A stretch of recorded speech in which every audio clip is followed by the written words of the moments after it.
Ketika sebuah kerajaan runtuh, bukan hanya singgasana yang hilang, tetapi juga keadilan. Di tanah Sunda pasca Pajajaran, kekuasaan berpindah ke tangan yang paling kuat, bukan yang paling benar. Namun di balik hutan sunyi, ada satu sosok yang memilih tidak berkuasa, melainkan menjaga. Inilah kisah Ki Buyut Manguntapa.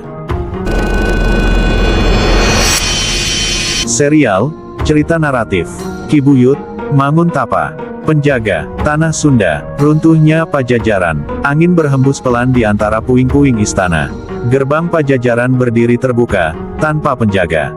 Daun-daun kering menutup lantai batu, seolah menandai berakhirnya sebuah zaman.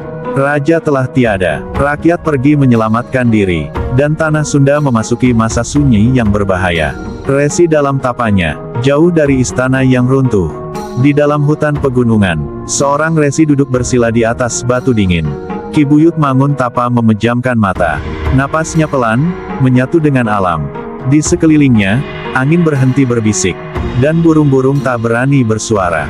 Ia sedang bertapa, mendengarkan suara bumi yang gelisah. Wangsit dari leluhur. Dalam keheningan tapanya, bayangan leluhur muncul di balik kabut.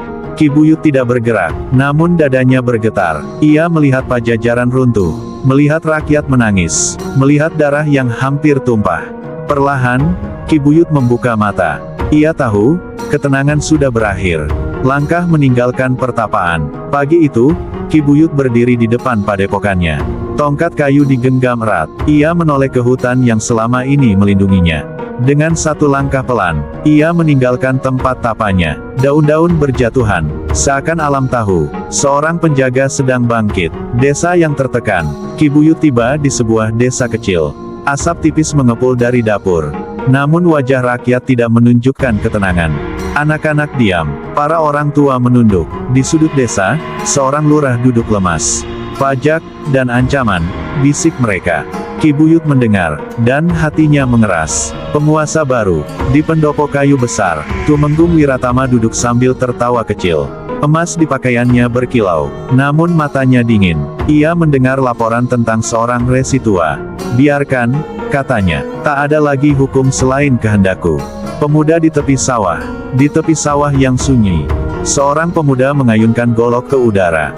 Gerakannya kasar, penuh amarah. Ki Buyut memperhatikannya dari kejauhan. Dalam diri pemuda itu, ia melihat api yang belum terarah.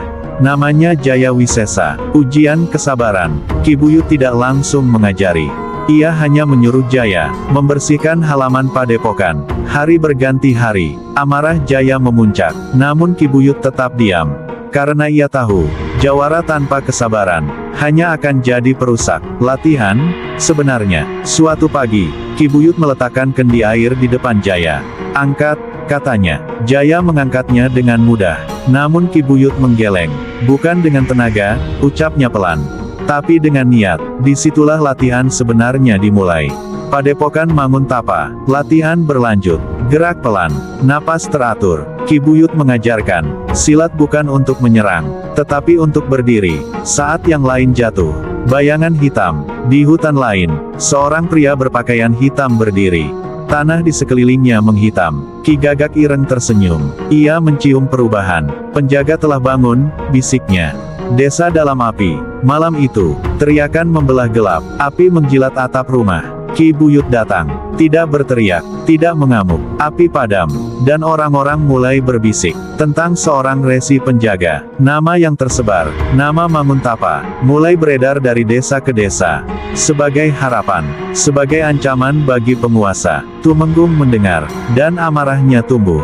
Resi perempuan, Nyi Rarasati datang di pagi sunyi. Wajahnya tenang, namun matanya berat. Keseimbangan terganggu, katanya. Jika satu sisi mengeras, sisi lain akan hancur. Pilihan sulit.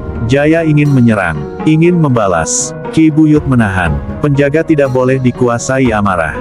Dan disitulah, guru dan murid diuji. Ilmu terlarang. Ki Gagak Ireng melepaskan ilmu hitam.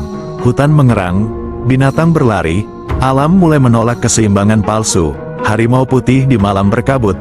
Harimau putih muncul, tidak mengaum, tidak menyerang. Ia hanya berdiri. Sebagai tanda, leluhur masih menjaga. Pertarungan batin Ki Buyut dan Ki Gagak Ireng bertemu. Tidak banyak jurus, tidak banyak teriakan. Yang bertarung adalah kehendak, dan kehendak yang serakah selalu kalah oleh ketenangan. Kekuasaan runtuh tumenggung jatuh, bukan oleh pedang, melainkan oleh rakyat yang tidak lagi takut. Penjaga yang menghilang pagi itu, padepokan kosong, Ki Buyut tidak ada. Namun desa-desa hidup tenang, dan orang-orang tahu, penjaga sejati tidak pernah benar-benar pergi. Penutup serial, raja bisa runtuh, kekuasaan bisa berganti. Namun selama masih ada yang memilih menjaga tanpa ingin dikenang, tanah Sunda akan tetap berdiri. Namun ini belum selesai, karena ketika kegelapan semakin berani, penjaga tidak bisa lagi diam. Apa yang akan terjadi selanjutnya, akan menentukan nasib tanah Sunda.